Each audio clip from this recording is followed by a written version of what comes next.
दोस्तों, इसराइल के सबसे बड़े इंटरनेशनल एयरपोर्ट पर बड़ा धमाका, हर तरफ आग ही आग नजर आने लगी। इसराइली खुफिया एजेंसी मुकम्मल तौर पर नाकाम। हमास की मदद को यमन के अंसारुल्लाह पहुंच गए। इसराइली मीडिया, इसराइली ऑफिशियल इस हमले पर मुकम्मल तौर पर खामोश, लेकिन आलमी मीडिया ने खामोशी का भांडा फोड़ दिया। इसराइली दारुल हुकूमत तेल अवीव से महज कुछ किलोमीटर की दूरी पर इतना बड़ा हमला इस बात की अक्कासी करता है कि मुजाहिदीन के रसाई नफ्ताली बेनेट के महल तक पहुंच चुकी है। वीडियो के आखिर में बताएंगे कि हमास की ताकत में अचानक इतना इजाफा कैसे हुआ। रॉकेट्स के बाद अब कौन सी बड़ी टेक्नोलॉजी इनके हाथ लग चुकी है जिससे पूरा इसराइली हाई अलर्ट पर चला गया। बेनेट ने हंगामी मीटिंग में क्या ऐलान किया। इस टॉपिक का आगाज करने से पहले नए आने वाले दोस्तों से गुजारिश है कि हमारे चैनल को सब्सक्राइब कर लें। दोस्तों, हर आने वाले तूफान से पहले एक जानलेवा खामोशी छा जाती है। किसी ने सच कहा था, इसराइल भी हमास की खामोशी को कमजोरी समझ बैठा था। इसराइल एयर स्ट्राइक करके निकल भी गया, हमास ने ना फायर किया और ना रॉकेट बरसाए। सारी दुनिया हैरान परेशान थी, ऐसा कैसे हो सकता है। लेकिन अब सबको समझ आ गया कि अब जो तूफान आया है वो इससे कबल की खामोशी थी। हमास के रॉकेट्स नहीं, ड्रोन्स अब इसराइली बंदरगाहों से होते हुए इसराइली एयरपोर्ट्स तक पहुंच गए। अगला निशाना मोसाद का ऑफिस भी हो सकता है। हमास लीडर का दबंग ऐलान, अंसारुल्लाह हमास की मदद को पहुंच गई। इस्लामी आलमी जिहाद इत्तेहाद की पहली कार्रवाई ने इसराइल को परेशान कर दिया। दोस्तों, सहूनी अखबार यरूशलेम पोस्ट ने जुमेरात को बेन गुरियन एयरपोर्ट के पास आतिशज़दगी की इत्तला दी है। रिपोर्ट के मुताबिक हालिया कुछ दिनों के दौरान तेल अवीव से 15 किलोमीटर के फासले पर वाक़े बनी अदरात इलाके में दूसरी बार आतिशज़दगी का वाक़या रूनुमा हुआ है। ये वाक़यात सऊदी अरब की कंपनी अरामको और रियाज के एयरपोर्ट पर ड्रोन हमलों से मिलते जुलते हैं, जिससे इसराइल को समझ आ गई है कि ये यमन की अंसारुल्लाह की मदद के बगैर मुमकिन नहीं। इसराइल की फायर ब्रिगेड टीम ने बताया कि आग इतनी खतरनाक थी कि बेन गुरियन एयरपोर्ट के आसपास की इमारतों को खतरा लाहक हो गया और इसीलिए आग पर कंट्रोल करने के लिए फायर ब्रिगेड के मुताबिक टीमों को जायब गोवा रवाना किया गया। सहूनी मीडिया ने आतिशज़दगी के सबब के बारे में कुछ नहीं बताया है। बेन गुरियन इसराइल का सबसे बड़ा इंटरनेशनल एयरपोर्ट है। मकबूजा फ़लस्तीन के हसास इलाकों में गुज़श्ता महीनों में कई बार आग लग चुकी है, ताहम सहूनी हुकाम इस बारे में वजाहत नहीं करते। बात यहाँ तक ख़त्म नहीं होती।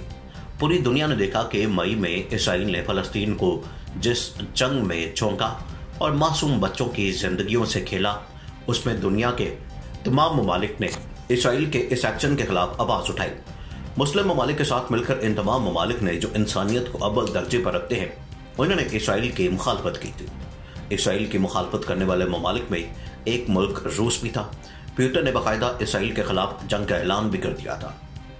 प्यूटन ने कहा था कि अगर इसराइल जंग बंदी नहीं करता तो रूस को मजबूरन इसराइल के खिलाफ एक्शन लेना पड़ेगा। रूस और पूरी दुनिया के प्रेशर की वजह से इसराइल और फलस्तीन के दरमियान जंग बंदी का माहिदा हुआ, लेकिन इसके बाद इसराइल ने रूस के खिलाफ एक्शन लिया और शाम में रूसी एयरबेस को निशाना बनाया। अब ये गलती तो नेतन्याहू की थी जब वो इसराइल का वज़ीर आज़म था, लेकिन उसकी सजा अब ना सिर्फ नफ्ताली बेनेट बल्कि पूरे इसराइल को मिलने वाली है। जब इसराइल ने रूस की एयरबेस को निशाना बनाया तो हमने तभी बता दिया था कि रूस इस बात का बदला जरूर लेगा, और देखें ये बात सच साबित हो गई। दोस्तों, हुआ कुछ यूं कि मॉस्को में एक अहम इजलास हुआ। रूस ने हिजबुल्लाह के लीडर खालिद मशाल और हमास के दीगर लीडरान को मॉस्को बुलाया और रूसी वज़ीर ख़ारजा सरगई लारोव ने इनसे मुलाकात की। इस मुलाकात का नतीजा ये निकला कि रूस ने हमास को हर तरह की मदद देने का फैसला किया, और इस मुलाकात में ज़राए ने कहा कि रूस ने खतरनाक तरीन मिसाइल हमास के हवाले कर दिए हैं, जिसकी वजह से इसराइल की हवाइयाँ उड़ गई हैं। अब इन मिसाइलों से इसराइल राख का ढेर बन जाएगा और वो ज़ुल्म सितम जो इसने फ़लस्तीनियों और गजा की पट्टी पर किए थे, उन्हें इसकी सज़ा मिलेगी। हमास की जानिब से ये बात वाज़ेह कर दी गई है कि मई में जो जंग इसराइल ने फ़लस्तीन पर मुसल्लत की और इसमें जितनी जानें हमारी ज़ाया हुई, हम इसराइल से इसका 10 गुना वसूल करेंगे। और अब इसराइल को मात शुरू हो चुकी है। गजा पर इसराइल के वहशियाना हमले ना थमे और इसराइली बारूद और आग की बरसात जारी है।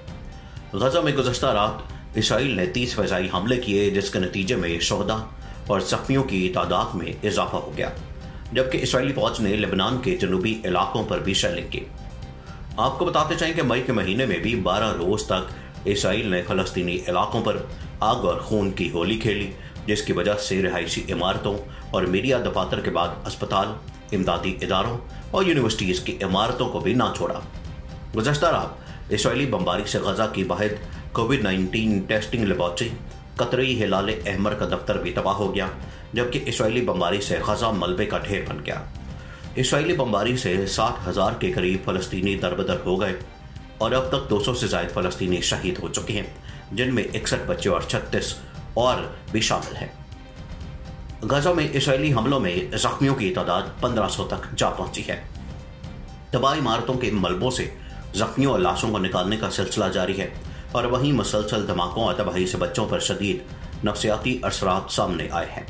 سخت کے عالم میں ایک بچے کی وائرل ویڈیو نے ہر دیکھنے والے کو غمزدہ کر دیا۔ دوستو، نفتالی کی مسلم دشمنی کے حوالے سے آپ کو بتاتے جائیں کہ الجزیرہ کی ایک رپورٹ کے مطابق نفتالی بینٹ نے اپنے ایک بیان میں کہا تھا کہ میں نے اپنی زندگی میں بہت سارے عرب مسلمانوں کو مارا ہے اور مجھے اس بات کا کوئی افسوس نہیں ہے۔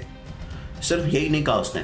الجزیرہ کی رپورٹ کے مطابق نفتالی جب وزیر دفاع تھا تو اس نے اپنے ایک اور بیان میں کہا تھا کہ یہاں کوئی فلسطینی ریاست نہیں ہے۔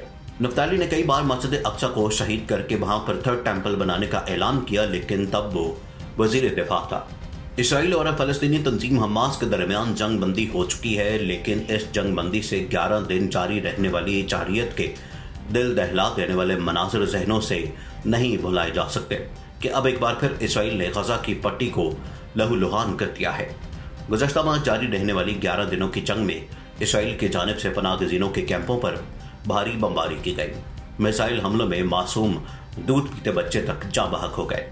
عمارتوں پر حملہ کر کے انہیں منہدم کر دیا گیا اور لوگ تباہ شدہ عمارتوں کے ملبے سے بے بسی میں اپنے پیاروں کی لاشیں نکالتے ہوئے دیکھتے رہے۔ اسرائیلی جارحیت کے نتیجے میں جو انسانی بحران پیدا ہوا، اس سے ہر فلسطینی متاثر ہوا ہے۔ فلسطینیوں کے خلاف اسرائیل کی حالیہ فوجی مہم نے غاصب اسرائیل کی جانب سے گزشتہ 70 سال سے فلسطینیوں پر ڈھائے جانے والے ظلم اور ناانصافی کی داستان میں ایک اور باب کا اضافہ کر دیا ہے۔ فلسطینیوں کو ان کے آبائی علاقوں سے بے دخل کیا جا رہا ہے اور ان کی زمینوں پر قبضہ کیا جا رہا ہے۔ فلسطینیوں کو نہ ختم ہونے والے ظلم، غیر قانونی گرفتاریوں اور اجتماعی سزاؤں کا سامنا ہے۔ غیر قانونی اسرائیلی بستیوں کی تعمیر کے لیے پورے کے پورے محلوں کو ہی ختم کر دیا جاتا ہے اور لوگوں کو بے دخل کر دیا جاتا ہے۔ ناظرین، مزید ایسی ویڈیوز دیکھنے کے لیے ہمارا YouTube چینل سبسکرائب کر لیں۔